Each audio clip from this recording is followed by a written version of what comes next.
In this edition of the TV News, carriage wars heat up. All rise for our exclusive Judge and Jury, plus the TV programming pulse.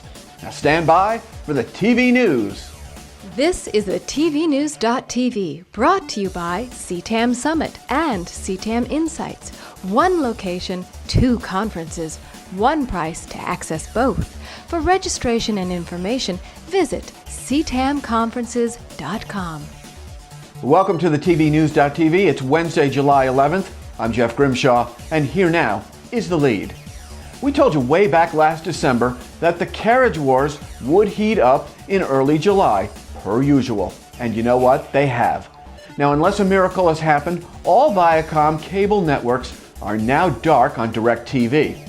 Both have taken a reported hard stance in negotiations, with Viacom wanting 30% more for their networks, and DirecTV wants the public to know that they have not kicked off Viacom networks. Rather, Viacom has requested that they be removed. And for those of you who missed this news during the July 4th holiday, AMC networks continue to be dark on Dish TV with no end in sight.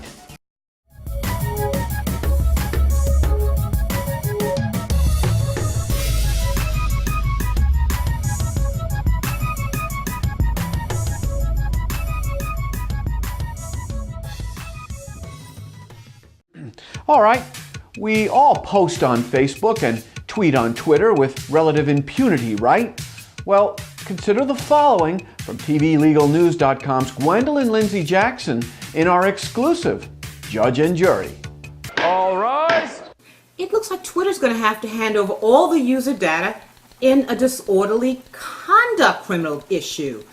I've said it a million times, and that is that you need to watch what you say on social networks because that communication never really goes away. And this week, a judge ruled that Twitter has to indeed hand over one of its users' deleted data as part of a disorderly conduct complaint. Twitter was fighting this tooth and nail, claiming that doing this is really going to violate their terms of service agreement and privacy issues with their users.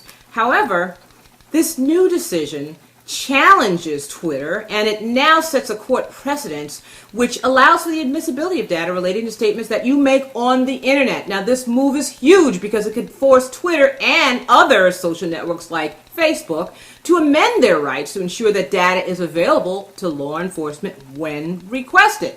How did this start? Well, Mr. Malcolm Harris is on trial for disorderly conduct, which occurred during the Occupy Wall Street movement. He was simply among 700 protesters arrested demonstrating on the Brooklyn Bridge. While the protesters really only participated in a minor criminal offense, the DA's office has nevertheless decided to prosecute him.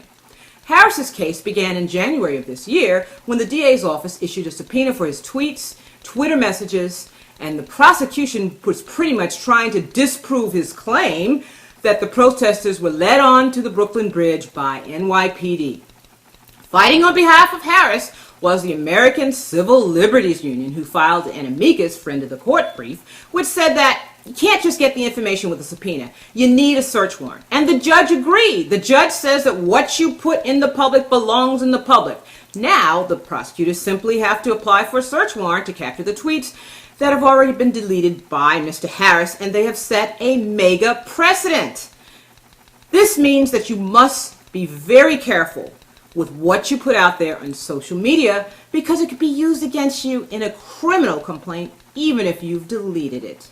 All rise. The TV News Judge and Jury is brought to you by TVLegalNews.com, featuring media legal analyst Gwendolyn Lindsay Jackson.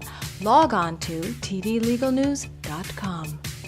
Yes, time now for our regular Wednesday feature, the TV Programming Pulse, and I promise, cross my heart, that Susan Hibben will be returning sooner rather than later. TNT continues its red-hot summer in the ratings. The final season of The Closer has kicked off with 6.1 million viewers, and that was followed by the series premiere of Perception, which made a big splash with 5.6 million viewers. And in case you missed the news, TNT has ordered a second season of Dallas 2.0 with 13 new episodes. Okay, Thursday on the TVNews.tv. Prudence Theriault, our 2-minute TV tarot, turns the cards on Katie Couric's Cindy Show this fall. Katie! Make your plans now to attend the only industry trade event where you get 2 conferences at one location for only one price. It's CTAM Summit and CTAM Insights, happening October 14th through the 16th. And right now you can save big with an early bird discount. That won't last forever. For information and registration, visit ctamconferences.com. If you'd like to be one of our fantastic sponsors, just like CTAM, here's how you can get started. Just email us at advertise@thetvnews.tv. We look forward to hearing from you. And that about does it for this edition of the TV News. I'm Jeff Grimshaw. Thank you for watching, and as always, go out and make it a good day.